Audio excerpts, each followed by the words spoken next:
Danas ću vam pokazati kako da odštopate odvod ili da spriječite začepljenje. S vremenom u odvodu se nakupljaju različite nečistoće poput masnoća, kose i ostataka, što može rezultirati usporenim protokom vode.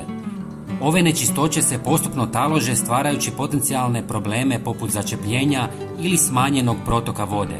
To može dovesti do potrebe za pozivom vodoinstalatera i dodatnim financijskim izdacima.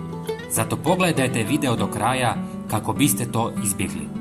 Koristiti ćemo sastojke koje vjerojatno imate kod kuće, a i ako nemate, povoljni su i lako dobavljivi.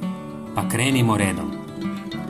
U malu zdjelu natočite oko 100 ml deterđenta za suđe koja ima fantastičnu moć otapanja masnoća. Zatim dodajte 1 žlicu soli.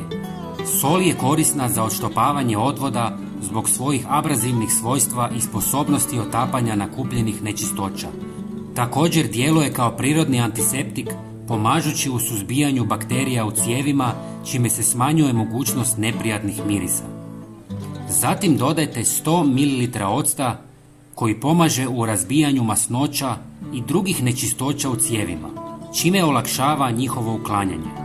Također ocat ima antimikrobna svojstva koja mogu pomoći u suzbijanju bakterija u odvodu. Sve promiješajte i kao što vidite, smjesa se jako zgusnula, što je dobro jer će se duže zadržati u cijevima.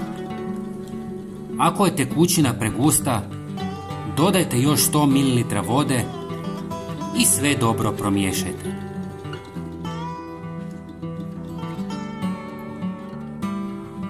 Sada ćemo dodati još jedan sastojak, ali direktno u odvod.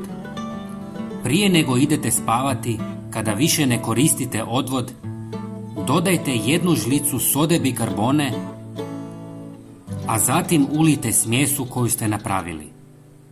Soda i ocat će stvoriti reakciju koja dodatno potiče otapanje naslaga i čišćenje odvoda.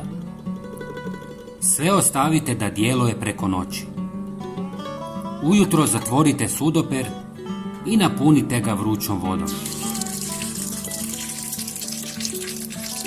Kada je sudoper pun, otvorite poklopac kako bi jaki pritisak vruće vode izbio svu otopljenu nečistoću. Treba napomenuti da ovo neće riješiti teška začepljenja koja nisu nastala zbog dlaka ili masnoća, ali će ih sigurno omekšati. Ponovite ovo jednom mjesečno i odvod više nikad neće biti zaštopan. Dragi prijatelji, ako vam je video bio koristan, podijelite ga sa svojim prijateljima i pretplatite se na naš kanal. Hvala vam puno. Pozdrav!